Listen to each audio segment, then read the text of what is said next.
It's like me and this priest and my other brother who's not on Twitter. He doesn't know anything. He doesn't have the podcast. He doesn't know anything about anything. And we're just talking to this priest. And I asked him, what's the most exciting thing that's going on in ministry right now? And he starts telling me about how there's all these young men that are getting introduced to conservative classical ideas through people like Nick Fuentes and Bronze Age Pervert that he's having conversations with and like bringing them into the faith. And I was like, oh, you're talking. So we started talking about Nick Fuentes, and my brother was like, who's Nick Fuentes? I was like, he's this homosexual. It's not super important, but he's. And then we brought up Bronze Age Pervert. He's like, who's that? I goes, he's just a different homosexual. That's also not important. Also not important. It was just this great conversation. So we were talking to this priest. He's like, yeah, there's all these different right-wing influences. Some of them positive, some of them negative. Some of them are closer to the truth. Some of them are further away. But overall, there's a lot more. He said he was at a bar and he heard a conversation of like 4 dudes talking about original sin, just like on a Friday night, and they saw his collar and they're like, Father, get over here. Let's help us talk about this. Only like 3 of them, one of them was Catholic. The other 3 weren't. They were just chatting it up. So it's not like these are converted Catholic people who are talking. It's just like dudes are having conversations about God and spirituality and the soul and their position in life. And I was like, that's cool. That's interesting.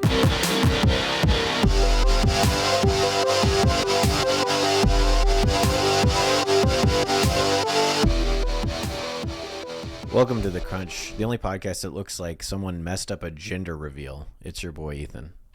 And I'm Patrick. That's funny, dude. Thanks. I almost wore my blue version of that shirt, which Really? would have been funny. Yeah. I got Patrick's wearing a very bold, I would call it nearly indigo polo. Oh, yeah? It looks like the color of the ocean when you only have like 4 crayons available to you, and you just have to pick. I just have to do this one. The bluest blue, and I'm wearing a pink Ralph Lauren, which I don't know if that's how it's said, but Ralph Lauren. That I got at Goodwill. Is this the main show? Yeah, we're doing the main show. I got to update you. My name's Ethan. This is Patrick. This is The Crunch, a Catholic podcast that's dedicated to entertaining and informing people about the truths of the Catholic faith. We were going to have... Occasionally we inform each other about what we're doing for the episode. Just right now. James had to cancel. You didn't see this in the Discord, but he calls me this afternoon at like 3 o'clock. We have a good friend, James McCann, who's a rising star comedian. And he calls me and goes, I can't do it tonight. And I was like, I expected this, I understand. I was like, do you have stand up or, what do you have going on tonight? And he goes, I just have a chance to hang out with Joe Rogan. So I'm going to take that instead. And I was like, you're bumping us for Joe Rogan? Understood. Fine, if you're going to bump us for Joe, you have to at least name drop us. Yeah. All right. What I was going to do is hang out with my 2 friends, Ethan and Patrick. And here's their bank account routing number for you, Joseph Rogan. Dude, Joe is going to hang out with James one time, and he's going to be like, come on the podcast. We're going to get James on the Joe Rogan show. They definitely, they know of each other. They've seen each other enough times at the comedy club because he recorded his special at Joe Rogan's. That's why he was going to come on tonight, was because his special's coming out this Monday. I don't know the name of the special, but go to James McCann on YouTube, James Arnold Force McCann on YouTube. It's not the crowd pleasure one, right? No. It's a different one. I really hope he doesn't do a it's whole like a special 45 with crowd minute work. It's like a 45 minute proper stand-up special with all of his good jokes. So go, we'll link to it. Go watch it. I wanted to talk to James about the crowd work problem. The crowd work epidemic that we're having in the stand-up comedy world. Yeah. There's comics that's just their whole thing is crowd work. Is that a problem? Yes. It's hacky and annoying. I did see the one lady with tattoos have a complete meltdown when someone heckled her back. Did you see incredible. That? Yeah, that's a heckler's dream. Yes, I feel like you can't be a woman comedian. And I say this out of like gentleness and love for women out there and charity. You can't be a woman comedian and respond with anger. You can't have a meltdown because the guy who's heckling you, the woman comedian, is probably being like, she's just a woman comedian. She can't handle this. And then if you can't handle it, then you've done nothing to advance the cause for women in comedy. Yeah. You've taken us backwards. I was rarely heckled, but the one time I was heckled, it went great. Yeah. What did they say to you? I'm not going to tell the story. That's lame. Yeah. Just say that it happened, and I'm not going to back it up. Oh. That's sad. Well, I wanted to hear the story. You walked me up. You led a horse to water, and then you sucked out all the water from the pond with a big old hose, and now the horse can't drink. I forget exactly what it was, but this girl was yelling at me about like Pokemon. I made like a Pokemon joke, and she asked me what my favorite Pokemon was, and we had like this good repartee. You know, it was like, you really were a comedian when you were in high school. So Pokemon jokes. Yeah. Is anybody? One time a guy sat down next to me. And he was like workshopping his act. He was like, "Here's what I'm gonna do. I'm gonna start off, and I'm gonna talk about sex." Nice. And then next I'm gonna talk about weed, and then I'm gonna talk about porn. And I was like, dude, you have like 5 minutes, right? Yeah, you should do a joke about. You do a joke about black people and how they are different than white people. After that, my friend who used to do stand up with me, he said the N-word on stage. He was not a black person, and it didn't go well for him. It didn't go poorly. Did he have like a Kramer-esque meltdown? I'm gonna shut the vent in my closet real quick because it's blowing hot air on me. Oh, this is great podcasting right here. You look nice. Where were you going today? I work every day. I have a job. You work from home. Dress up? Yeah, I dress up. I work from home. That's it helps nice. Put me in the. It puts me in the mood. It's an aphrodisiac, but for work, whatever you call that. It's a work-rodesiac. A work-rhodesia. That's great. But yeah, so he didn't say it in anger like Kramer from Friends. He didn't say it in anger. He said it like, I can say it, and then he said it, and everyone was kind of just like, you just said the N-word. You just said it. Yeah, why'd you say it? And it was like everyone in the room was just kind of disappointed in him. Yeah. It was the worst possible. Yeah. It was the worst possible outcome because you can't go. The problem with shock value, the same thing was the issue with that one guy who sat down. He's, I'm going to talk about sex and then porn and then weed. It's like at a certain point you run out of shock. Yeah. You can only say I love Hitler so many times before people are like, all right, cool, that guy loves Hitler. That's fine. We're gonna move on. You know. Clip Patrick saying I love Hitler. Apropos of nothing. Apropos of Mr. West. Yeah.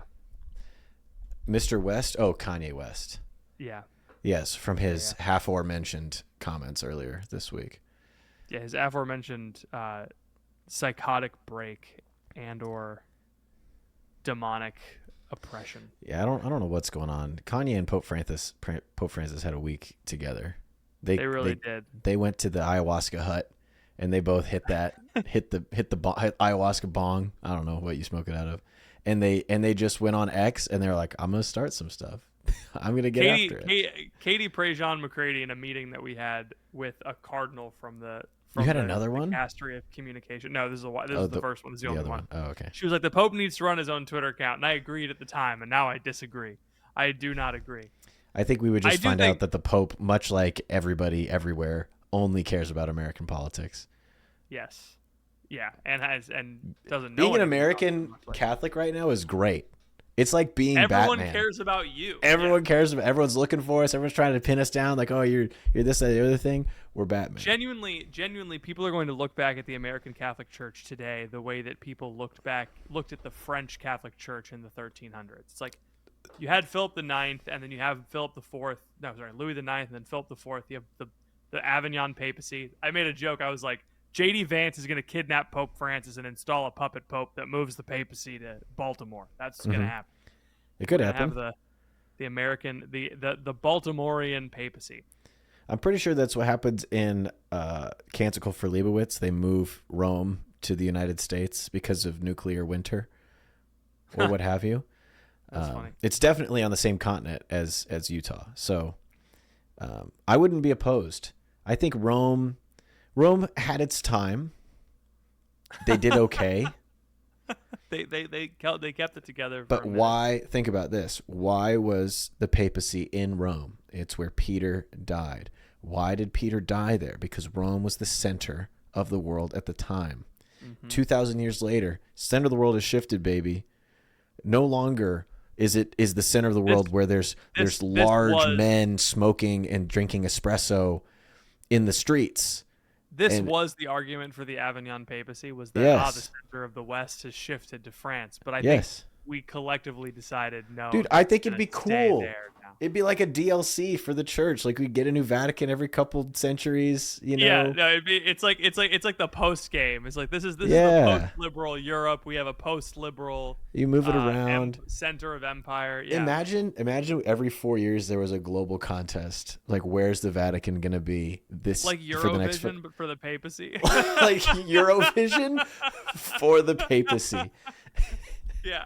And the best everyone kind of fights. And the best kind of homosexual Ukrainian rap group get to be the Curia when they win, you know? I think that would be great. Amazing. I think we should do that. And then the Vatican, it could be like the Olympics.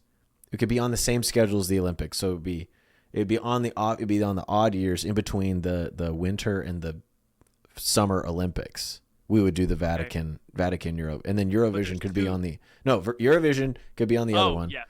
So it'll be every year. It'll be every 4 years we have every year Summer we have Olympics, something. Yes. Eurovision, yes, Winter Olympics, the papacy, the Vatican Games. Dude, speaking of I just watched the finale of Beast Games with my wife. No spoilies. Damn near cried my head off like a little baby. I thought that ended. The most recent episode came out today. Oh wow. I skip if you don't want any Beast Game spoilers. I doubt that's anyone that's listening to this podcast. But the guy that won, he's a dad. He's got 2 young kids, and his youngest kid has like an incurable brain disease. And so he won $10 million. And so he's gonna put it all towards like finding a cure for his kid. And he's crying, the family's crying, I'm crying. Because he's talking about how much he loves his kids, and Jimmy's just standing there like, you just won $10 million. He's like, I love my family so much, and and Jimmy doesn't know how to process anything other than like an amount of money that you have now, or like don't have. He can't process anything except for a number. You know, he's very yes. It's a specific type of autism. People keep commenting on Mr. Beast's eyes. They're like, he's not smiling with his eyes. I'm like, guys, he's a severely autistic man. He's a very autistic. Please stop being so ableist. Yeah. The man just wants to play his little. Did you know that he became number 1 in the world on a mobile game because he paid someone to just like be on his phone all day so that he wouldn't like get behind in the game? Because it was like one of those where you had to like constantly, I don't know what the name of the game was. It's like a Clash of Clans-esque game. And so he just has a full-time person that just runs his game for him so that he doesn't go down in the leaderboards. Based. Yes, like I said, this man is deeply autistic. Yeah. But this is okay. This is good. He found an autistic interest 10 years ago that just so happened to become one of the most important media platforms in the world. Yeah, ever. Hit the lottery basically in terms of, you know, imagine if the entire world tomorrow was like, the guy who makes the most money is the guy who knows the most about trains, and then every autistic guy would be like, I'm gonna make millions. I'm gonna make millions. I know so much about trains. I go to that stereotypical well too much about autistic people liking trains. I saw this weird commercial today about Down syndrome. Yeah, what about it? Have you seen this? Did you see this commercial? I don't see commercials. This commercial was, it was a commercial, but it was on. I only see commercials on the internet when they're posted. You know what I mean? Like they're like, oh, this commercial was weird. Yeah. It was a very high functioning girl with Down syndrome talking about how she can do everything. But the only reason why you don't think she can do everything is because you don't let her. You don't serve me a margarita, so you don't think I can drink a margarita. You don't teach me Shakespeare, so you don't think I can learn Shakespeare. So give me the margarita, and then assume I can have a margarita, and then I'll have a margarita. Assume I can read Shakespeare, and then I'll read effing Shakespeare. Bet you assumed I couldn't swear either. I can dance. I can have sex. And I was like, this took a turn. What is happening? This took a turn. The Down syndrome girl is swearing and having sex. I. It sounds like she needs Christ. It does. It certainly does. We assumed the that Down she syndrome could not girl needs to repent repent. for Yeah. Yeah, it sounds. We assumed she did not have the capacity for sin, so she sinned. I guess. Yeah. That's what was it? It was an ad for Arby's. What was it an ad for? It was an ad. It was an ad for Down syndrome. I guess they're really trying to. They're really trying to get new ones. I guess. Yeah. You don't Hey, know. do you want to be down? Do you want to have Down syndrome? And that's the. Take the next vaccine. I'm just guessing. It's just That's weird a that joke. there was no product or service. It was just awareness of Commercials aren't about products or services anymore. They're just what are they about? like winning elections. I think. Yeah. Like Tom Brady and Snoop Dogg looking at each other going, "I hate you because you're different." Like that doesn't sell a product. That just like furthers a political agenda. I feel like you've seen way more commercials than me recently. Well, I mean, there was a big event recently that included a lot of commercials. Didn't watch. Okay, that's fine. Didn't watch it. I was watching these Ethan's games the guy that with my sits there. wife. Ethan's the guy that's sitting back there like, "Go sports ball." I'm actually not. Points. I'm actually like I would have watched the Super Bowl if my wife would have wanted to. Yeah. But I was coming back from a trip. We put our kids to bed. She hadn't seen me all weekend, and so we just did what she wanted to do. And she Fair did not want to watch the Super Bowl. And I don't care enough to. Yeah. I think what's cool We took- is like you should be supportive of people who like sports, but then you should not be addicted to it yourself. That's like the I most agree. normal I basically position to take. the only time I get into any sports is during the playoffs, which is the best part. I just skip the whole part, the beginning The part, slog, yeah. and then I go to like October. It's like, Yeah. oh, cool, baseball, man. Baseball. Let's watch some. Let's watch the postseason. Yeah. Oh, let's check the standings. I'm not watching a football game every week. I don't have time for that. Let's check the standings in the NFL. Great. I'm excited. Oh, who might win the Super Bowl? And then Leo also really likes football now, so that's fine. He'll watch a football game and he'll go. He'll just clap in front of him, which is what he sees his grandpa do. It's very funny. But did you see any discourse about? Speaking of the Super Bowl, Yeah. did you see any discourse about the halftime show? Too much. What are your thoughts on the halftime? Did you watch the halftime show? No, I haven't seen it. You didn't like watch the clips of it on the internet? No. Hey, just so you're aware, you may not be aware of this. You host a podcast Yeah. that's like about popular things. Yeah. You should Don't be be- aware of popular Don't be things. mad at me because I don't care about One Kendrick time, John Lamar. Blevins gave me this whole lecture about how because I was a youth minister, I should know who Ninja is, and I was like, "You're a little biased." Yeah, I that's think. true. It's kind of biased. Here's what I'll tell you about. I've seen the still photos. I understand. There's been enough talk about it that I get the vibe of what gist. has happened. I don't need. Here's my opinion about Kendrick Lamar. I was telling somebody about this. Kendrick Lamar is the perfect rapper for white people because You think so? yes, because he makes you feel guilty for being white. So everyone is like can't say that they don't like him because then they would admit that they don't feel guilty about being white, and you can't not admit that you don't feel guilty about being white. Do you see what I'm saying? So I see what you're saying. Yeah. so he's perfect for white people, and his music is like good enough, that everybody else is like, all right. But his whole thing really seems to be targeted at suburban whites, where it's just kind of like, look at me, and look at this is the world that I've created. It's the problem is guys like Anthony Fantano, who like lose their mind over Kendrick Lamar. I bought into it for a while. I know most of the words to King Kunta. I used to say all of them. Yeah, of course. I got a bone to I still pick. say every single one. I forgot about King Kunta. Why didn't he do King Kunta at the Super Bowl halftime show? I don't know. I feel like more people would know that one than TV Off.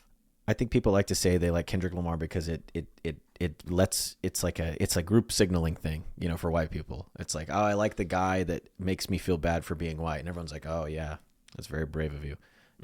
No white person is admitting that their favorite rapper is Eminem. Well, I mean, I don't. Some might be.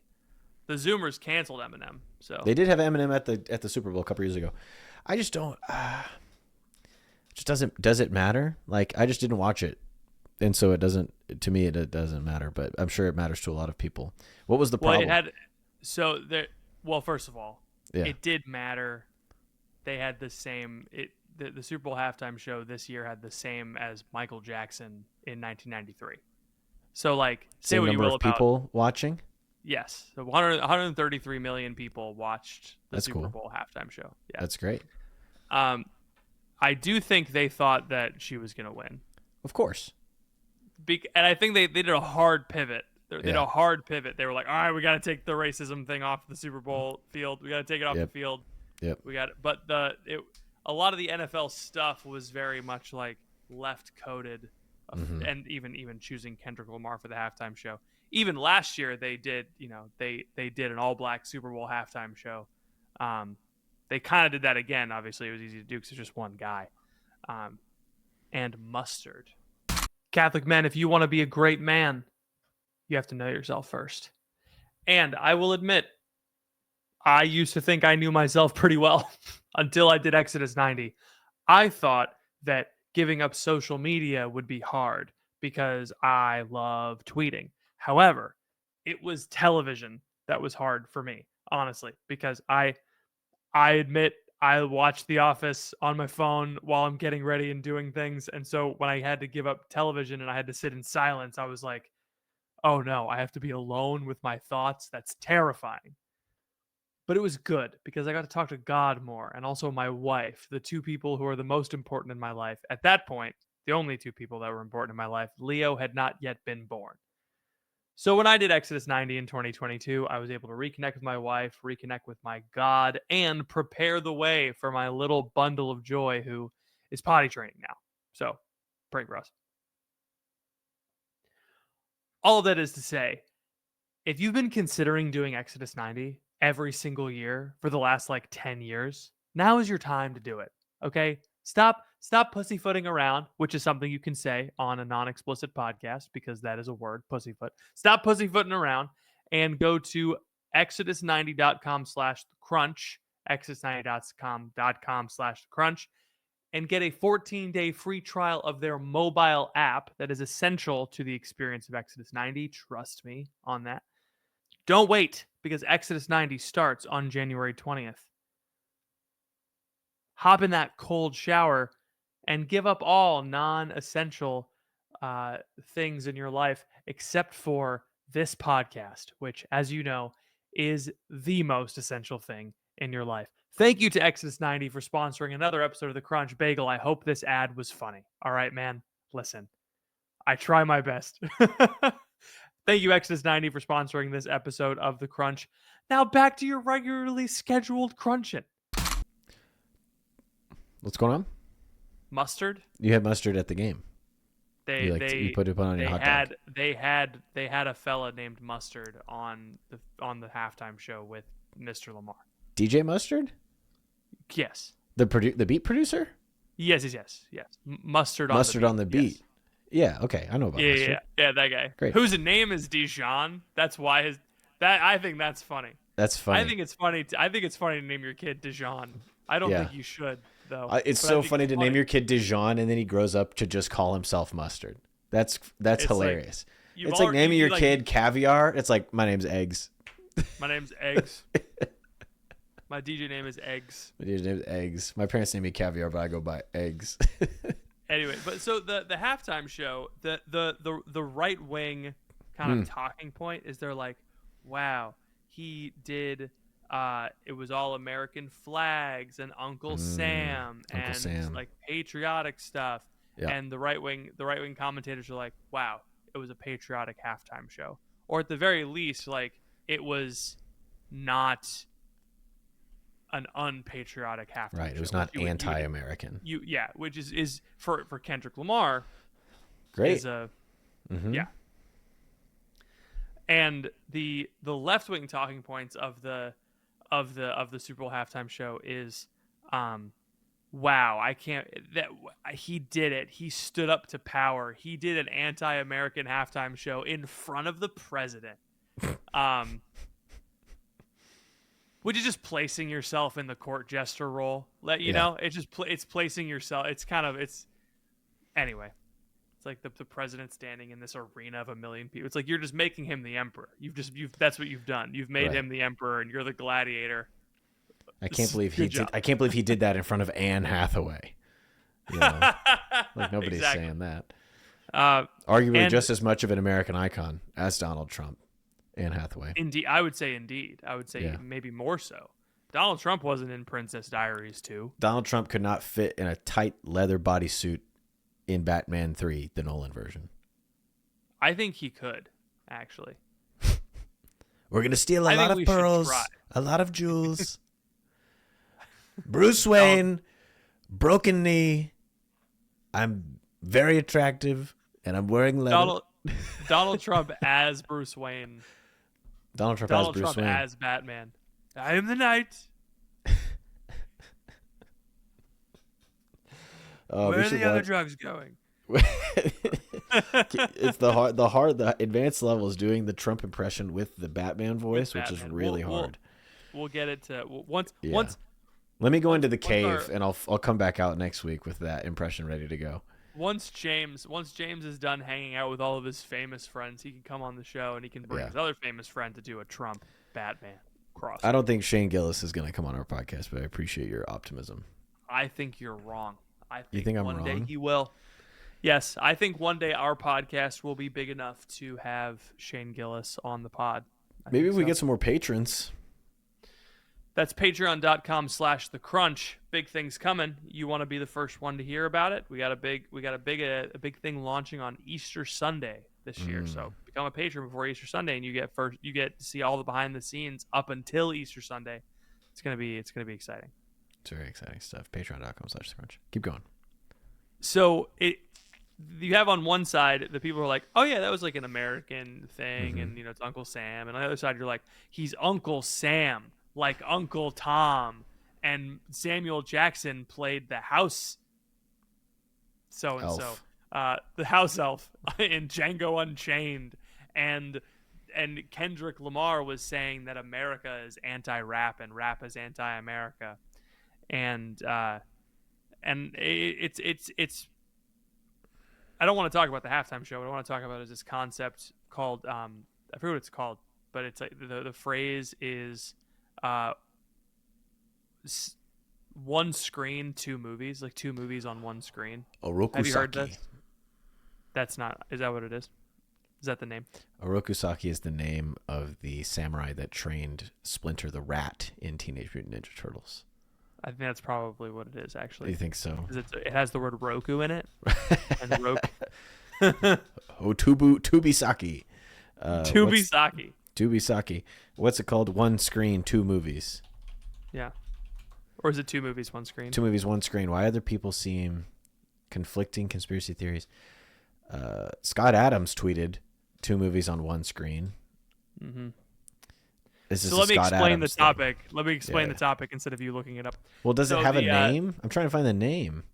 I don't think it has a name, but it's just something that Scott Adams says a lot. It's two Okay. two movies on one screen. The idea Yeah. is that we're all watching the same events, but we have completely divergent understandings, and those events are confirming our biases. Another great example is the airplanes that keep crashing. Yeah. What's going on with the Conversational airplanes? podcast. What's the going on with airplanes the that keep airplanes? crashing. The Yeah. airplanes that keep crashing. There's like the first commercial airline crash since 2009. You have a fighter jet that just flew into something in the Yeah. Pacific. There was a plane that crashed in Philly, and a lot of people, the right is like, this is an example of why DEI was so bad under Biden. And then the left is like, only 2 weeks in office and Trump is already making planes fall out of the sky. It's one screen, two movies. Yes. Two movies. And the fight is to try and get people to see the movie that you're seeing. Mm-hmm. I don't know if the fight is to get everyone to see the same screen or the same movie. It should be You know? It should be that you should get your movie to match up with reality. We should be yeah. able to see something and be like, this is what this is. The problem That's is, what I was telling you about on the phone the other day. you in your voice message. I sent you a voice memo. Yeah. Yes, I heard the beginning of it. Yeah, it's okay if you didn't listen to the whole thing. I texted Ethan a voice message and I was like, "This is I can play it right now on the podcast This if is you not want me related to anything. No, I can just Okay. explain it to Okay. you. Okay. It's not a multimedia show. This is just a regular show. I think what you just said is apt. The goal is to make sure that the movie you're watching is reality and not the right movie or the left movie. Mm-hmm. And I think that modern political discourse, not just liberalism in general, but like the America specifically, our discourse is a fight between two realities. It's the unreal and the ideal. These are the two fights. The unreal side is trying to create a world that does not exist and could never exist. Like it could never exist. It does not exist. That's mostly the left, right? Like we're trying to make a world where you can cut a kid's penis off and it's fine. Like that's not a real world. Mm-hmm. Man cannot become a woman. The other side often, it's sometimes some people on the left and people on the right both do this, but the other side is the ideal. It's a world that in theory could exist, but will never exist. Mm-hmm. And this is the world that's like every mother has a full-time job and a bunch of kids. And also no one is hungry. And everyone has a job that makes six figures and no one ever needs to worry about buying food. Like that's the ideal. And I think a lot of us, when we have conversations, we're pushed towards the unreal or the ideal on a given issue. And for example, that issue might be abortion. We're pushed towards the unreal world where what if abortion was okay? It's not. Then we push to another world where it's like, what if abortion was completely illegal and no one ever did it? That's not where we are right now. Let's focus on the real. Let's focus on the real. What is an improvement that we could do to this world in front of us right now? I think another example is the immigration issue, right? People are being pushed towards the unreal, which is countries have no borders. The left is pushed towards the country has no borders. That's just not possible. That's not a realistic world. The world would fall apart if we had no borders. And then I think people on the right that are anti-Trump immigration policies are being pushed towards the ideal. Whoa, well the government can just help whoever comes in. That would be amazing. I would love it if we could just if we were overflowing with wealth that you taxed me at 15%, that's as high as I'm gonna go. You tax me at 15% and we can pay for everybody to have Sesame Street in their language, in their city, in their country. That'd be awesome. That's ideal. That's not real. And instead we're talking about the real. And I think that's the place where political discourse needs to be, is when you talk about what is real, not what is ideal, not what is unreal. What do you think? Well, it's hard to disagree. Do you think what I've said is an accurate reflection of our political discourse? I don't know if I would divide it as unreal and ideal. I think both people are living in unreality. Like if you're not living in reality, you're living in unreality in some way. Sure. I think there's ideals in both of them. Like for example, like for some people, being able to chop off a kid's penis is the ideal. Yeah. For other people, that's unreality. So I think it's like it feels like a non-distinction, because everybody who's just interpreting the world in their own way. If you're interpreting the world not in the way that is according to Christ and His church, then you're wrong, unfortunately. And so, but the problem is that nobody who is Catholic or Christian even knows how to get people to view the same screen that you're viewing. We know really well how to explain what movie we are watching. We do a really good job at that. Like, yes. Oh, but you don't understand. Like at Fatima, the sun danced and a bunch of people saw it. Who cares? Like nobody cares. Oh, and then in Buenos Aires in 1990s, there was this Eucharistic host that was found, and they put it in water, and then out of the water was a red crescent, and then an atheist scientist came and he studied it, and he found that it was blood from an active cardiovascular system, and then he converted to Catholicism. Isn't that so cool? It is. Nobody cares. Like, unfortunately, I say that kind of with sarcasm, because those stories do convert some people, but for the average person, they're not even in the same movie theater as you. If you're not in the same movie theater, you can't expect someone to be like, "Oh yeah, I would love to watch Eucharistic Miracle 2 instead of Sola Scriptura 1." They're watching Marxist communist homosexuality movie.com. And they're not going to. So I just think we're really bad at marketing our films. Can I put it that way? The marketing department for our movies, they're doing a very bad job. We need to redesign Sonic. I've always said that. Sonic is ugly. We got to redesign him. This is what happened in the first live action Sonic movie. They had to redesign Sonic because he was so ugly. And what a marketing! They did that just for marketing. They wasted $500,000 for marketing. I think Sonic was actually ugly, and they were like, I think they were just trying to make him. We had no idea that Sonic was ugly. I love old Sonic. I think they should bring him back. I'm really glad they brought ugly Sonic back for Chip and Dale Rescue Rangers. I'm really excited they did that.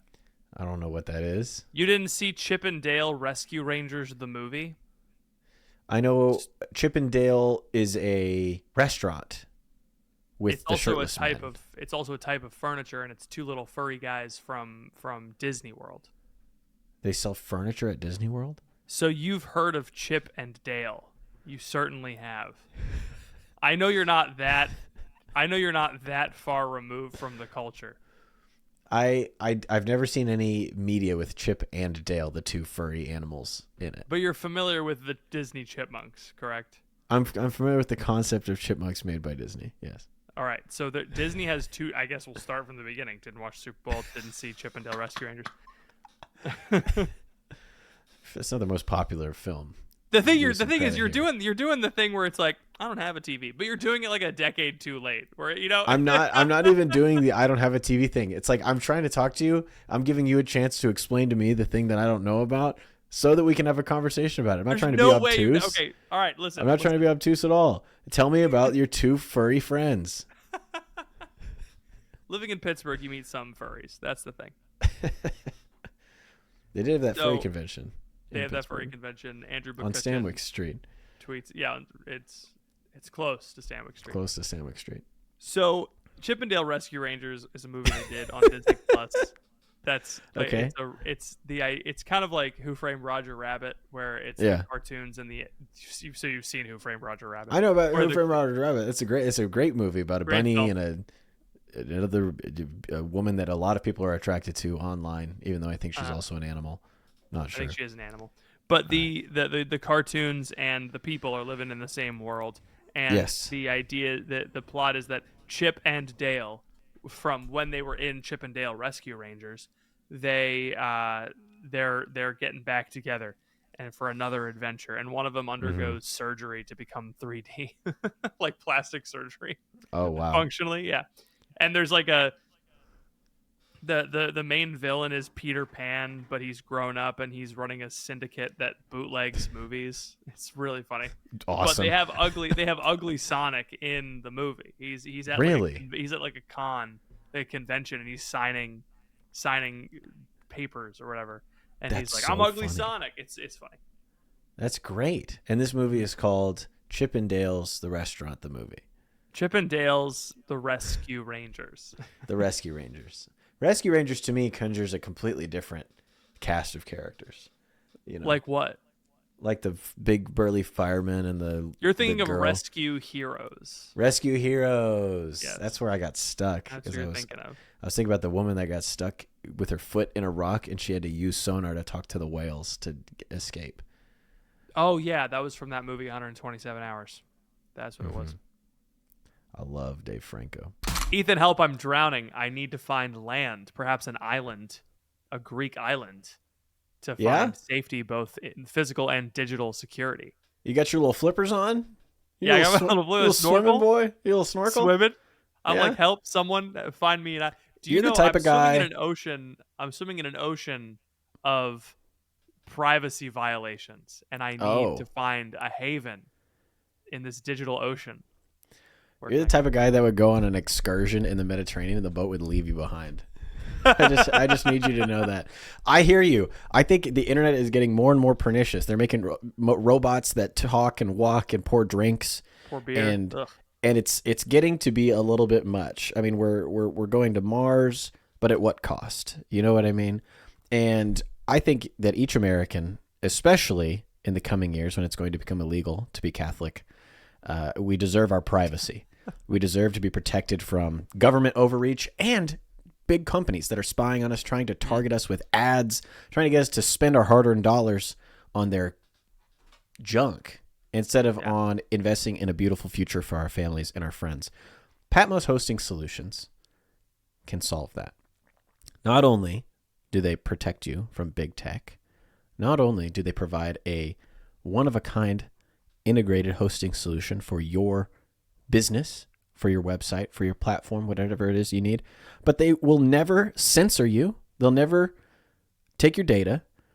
Even if they 100% disagree with you, even if they think you're the worst person on the planet, they have that integrity, and that's what I really love about Patmos.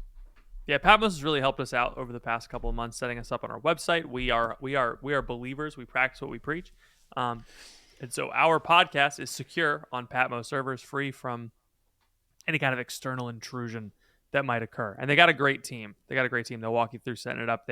It's one-on-one service, which you're not going to get on any competitor Correct. web hosting services. You go to your whatever, your Wix space or your Wordly, whatever. They're not going to host your web. They're not going to walk you through hosting. You're going to have to set up some kind of nonsense. They're going to walk you through it. They're going to help you out. They're great over there. If you tell them that we sent you, you get 10% off. Go to patmos.tech. Let them know that we sent you. Thank you to Patmos for sponsoring this episode of The Crunch.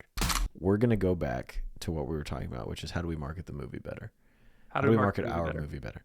Mm-hmm. I think I've experienced a lot of this week in my own personal X the Everything app hell, where I tweeted something that happened to me, and everyone was like, "This means you're Hitler.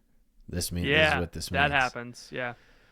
So I had a conversation. I was in my old stomping grounds, Manhattan, Kansas, and I saw the young priest. He's probably our age, maybe younger. It was so funny. You'll actually really find this funny. So I was at the bar. It was for my brother's birthday. And so I went up. I was up there for like 36 hours. Super short trip. But I was at the bar, and the priest comes, and it's like me and this priest and my other brother who's not on Twitter. He doesn't know anything. He doesn't live with the podcast. He doesn't know anything about anything. And we're just talking to this priest. And I asked him, what's the most exciting thing that's going on in ministry right now? And he starts telling me about how there's all these young men that are getting introduced to conservative classical ideas through people like Nick Fuentes and Bronze Age Pervert that he's having conversations with and like bringing them into the faith. And I was like, oh, you're talking. So we started talking about Nick Fuentes, and my brother was like, who's Nick Fuentes? I was like, he's this homosexual. It's not super important, but he's. And then we brought up Bronze Age Pervert. He's like, who's that? I goes, he's just a different homosexual. That's also not important. Also not important. It was just this great conversation. So we were talking to this priest. He's like, yeah, there's all these different right-wing influences. Some of them positive, some of them negative. Some of them are closer to the truth. Some of them are further away. But overall, there's a lot more. He said he was at a bar and he heard a conversation of like four dudes talking about original sin, just like on a Friday night, and they saw his collar and they're like, Father, get over here. Let's help us talk about this. Only like three of them. One of them was Catholic. The other three weren't. They were just chatting it up. So it's not like these are converted Catholic people who are talking. It's just like dudes are having conversations about God and spirituality and the soul and their position in life. And I was like, that's cool. That's interesting. And I tweeted that, and everybody was like, we don't want those people in our church. Those people, we don't know if they've really truly converted, because they're probably just converting because they want to be right-wing culture warriors, and they're using Catholicism as a cheap skin suit.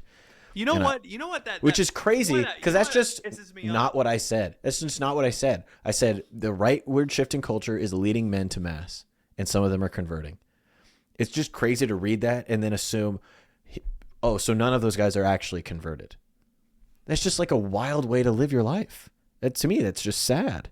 And what Christians need to understand, you need to burn these verses into your brain to understand how to talk to people and not be so dumb.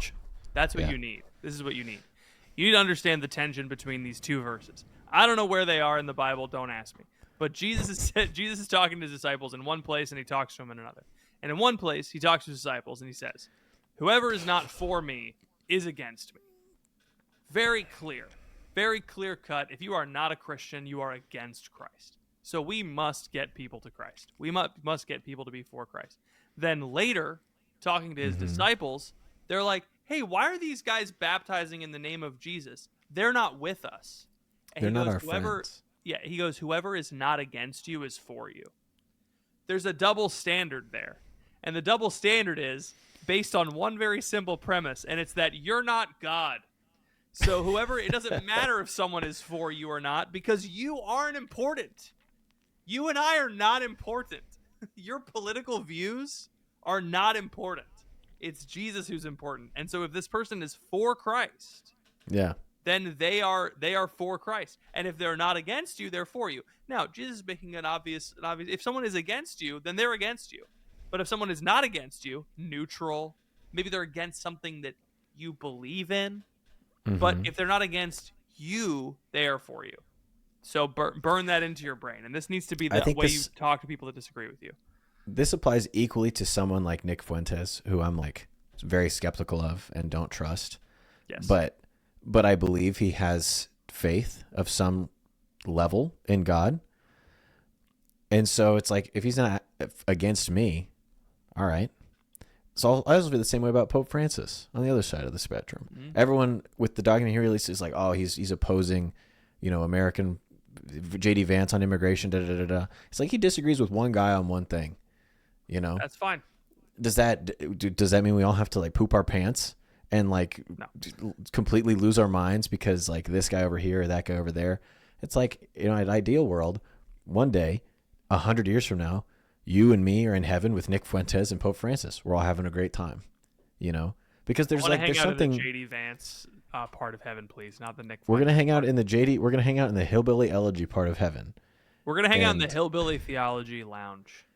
Whoa. Did you see the NCR wrote an article making fun of JD Vance, and they're like, "Oh, you're hillbilly. That's right. You're so uneducated. You don't understand." I'm like, "You guys are such jagweeds. You guys are so this. You're never. This is why. This is the same. I wanted to say this to your friend that you were talking to the other day, who referred to us as he was saying something. Ethan was talking to someone after after Ethan's little right-wing comment. This one fellow who I'm not going to name because he's already been blasted by the Washington Post. Not worth it. I see. But he was whining about us, and he was like, "Oh, I bet they hate Vatican II." And I'm like, here's the thing. You think you understand who you're talking to, and you don't.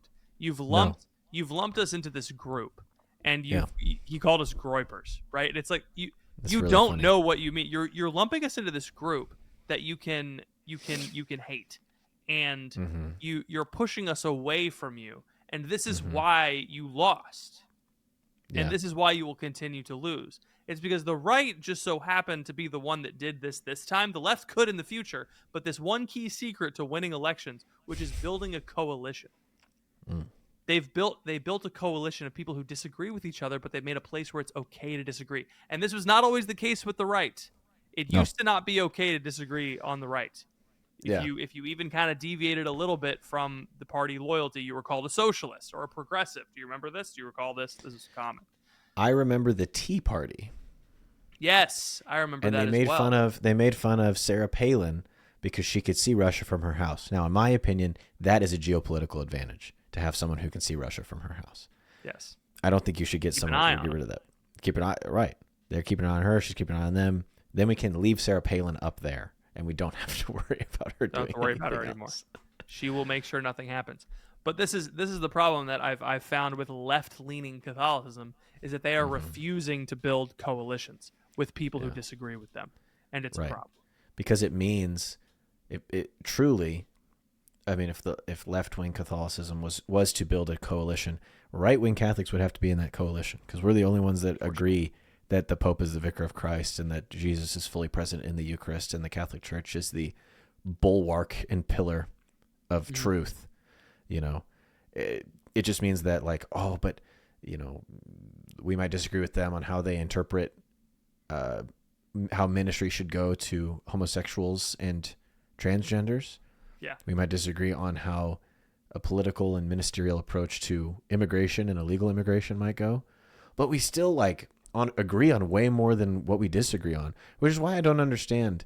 Like, maybe I'm naive and foolish, but it just is crazy to me that people are so eager to jump down each other's throats, especially with all the stuff recently about everything. It's like I don't understand this feeling as like, as a Christian, I cannot share a church with someone like that. And it's like, well, that's kind of not to be reductionist, but like in a lot of ways, Jesus was like, you're going to have to be in believers with a lot of people who are like that. Yeah. Because that's why I came. Even the first guys he brought together, he brought a tax collector and a zealot. Yeah. Yikes. I don't know if you're familiar with the word zealot, but they didn't like traitors, race traitors. All I know is that there are thirst traps of Simon the Zealot on Instagram. He kind of looks like Drake. From The Chosen. He does look a little bit like Drake. Looks a lot like Drake. Yeah. I think to wrap this, I think this all connects. That's just a minor point, though. Everyone. A minor. Mustard. That's how you know that this actually underscores a point that I made earlier this week. That's how you know that Kendrick Lamar is a rapper for white people. People love that bar. They love it. A minor. They're like, oh, that's so clever. It is probably a C+ in terms of cleverness. It doesn't hold a candle to Lil Wayne's weakest verse. It doesn't. Correct. Real G's moving silence like lasagna. Dude, come on. Imagine if that was the, because Lil Wayne and Trump are friends. So like that would have been such a better halftime show as if we got 6 foot, 7 foot, and Millie live he doesn't blasted to the whole words, country. So make up new ones. You'll be fine. He could probably do it. Yeah, he did get his brain blasted by sipping on perp. Or lean, or whatever they drink over there. Whatever they drink over there in California? Where is he from? I don't know where he lives. Atlanta? No, maybe? He's from New Orleans. Miami? He's from New Orleans. New Orleans. There you go. So the wrapping it up with a bow here. Yeah, Jesus calls us to be in church with people. The way that you push the screens together and get everyone to watch the same screen is by being willing to discuss things with people you disagree with, because you need to be able to talk to people who reasonably disagree on difficult topics. One of the most frustrating things to me is how everyone has a simple solution to immigration. How do you know? How you are one guy who works in accounting in South Carolina. How do you know how to fix this millions of people entering a country? How do you know how to do 10,000 new people from not America moved into New York City every month for like 4 years? That's a lot of people. How do you know what to do with that? Build more buildings, taller buildings. It's how do you don't even understand the scale of what we're talking about with like these people moving in, and what you don't know all the complexities of how they got here, whether they should be here or not. And it's like it's silly to think that reasonable people cannot disagree on this issue. And I do think I do think the Pope's letter served to harm that. Actually, it further, at least the way that people are using it, it kind of further divided people, being like, see, the Pope gave us a very simple solution to this problem. He didn't. He said, meditate on the Good Samaritan. Okay, all right. Yeah. He said we need a system where nobody is privileged and nobody sacrifices. It's like, okay. So you want to make a law where nobody wins and nobody loses. And winning means you get to move to the United States, and losing means you don't get to move to the United States. So your solution is that everyone gets to move to the United States. That is a solution. Ideal, I will grant you that. Ideal. Maybe that's an unreal solution. Maybe you're right. Maybe Pope Francis is a secret American expansionist, and he just wants us to Nobody's talked about this. He actually wants us to manifest destiny across the Pacific into China, so he doesn't have to deal with the Chinese government anymore. He wants us to fix that problem. That's what he clearly finds it much easier to deal with the American government, as he's writing open letters to the globe directly about the American government, and he is not willing to do that to the Chinese government. So maybe think that's what he wants. Maybe. I do think that if he was really trying to call out JD Vance, he should have just called JD Vance. It's not if you're the vice president and the Pope's calling, there's very few things that are more important than the Pope calling ever. It's not even if JD Vance wasn't Catholic, the Pope is a head of state of a pretty influential state, even though it's tiny and like not really like it's not like a state. But just think about the people that are loyal to the Pope. He commands. He has armies. JD Vance has what? A Hulk? No. But again, I think it's like I want to keep ranting about the letter because I have so many thoughts, but it's probably not. We can do that in the bonus pod. Yeah. I would actually love for that to happen in the bonus pod, because I think that our regular audience needs to hear something different from us every once in a while. I think the different thing is that for political conversations, we need to be understanding that reasonable people can disagree on difficult topics together. And there are some. This is not a centrist point. There are certain things that it's like, okay, no reasonable person can. You can't reasonably disagree on whether or not children should be castrated, right? That's not. Yeah. No one who's sane thinks that's okay. And so it's, you can't have reasonable conversations about that, but like reasonable people can have conversations about difficult topics. And just because someone disagrees with you does not mean they are a Nazi or even a communist. So there you go. That's my opinion. I'm sticking to it. Yeah. Thanks, I think it's fine to be, I would rather be in a position where I'm frustrated with people and I don't understand. Because there's a lot of people online. I don't understand half of what Katie McGrady believes on X. I love that woman to death. I trust her deeply. I think her and I's relationship is probably the best example of this. I think her and I are probably on the opposite ends of most hot button issues, but we share everything else. We both, love the Pope. We love the church. We love evangelization. We love talking about the church and evangelization on a radio show. It's like we have so much in common, but it's just like the angle that we approach things is slightly different. Mm. She comes at things a little bit different. I want to have the relationship that you have with Katie Prejean McCready with Jimmy Dean Flynn, with old JD. Yeah. I think we should have her and him on the show and be like, all right, you're our liberal mom and dad. We're your conservative sons. Tell us what we're doing wrong. Which is how the world works now, apparently, is that being old is being a boomer lib and being young is being a trad conservative. Young trad conservative.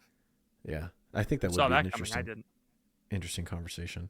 All right, well let's wrap it up. You get more liberal as you get older. That's what people will start saying now. I'm a social liberal, but a social conservative, but a fiscal liberal. Nobody says that. No. Nobody ever says that. Go to patreon.com/thecrunch. We need someone to do thumbnails for our YouTube videos so we can get more than 150 to 200 views per video. We're almost at 1,000 subscribers. The YouTube's going really well. We want to invest into it. We can't do it unless we have more money. So if you think this show is good and we say good and important things about the church, about Catholicism, about culture, and you think we're funny and you like us and we like you, man, then go to patreon.com/thecrunch, $5 a month. Will really, really help us out. If you want the bonus show, $10 a month. That's all. Patrick, you have anything else? Tune in next week where Ethan and I will release successive diss tracks about each other. One of them will be 7 minutes long. Those goes. Thank you all for listening. Please pray for us. We'll be praying for you, and we will see you next time.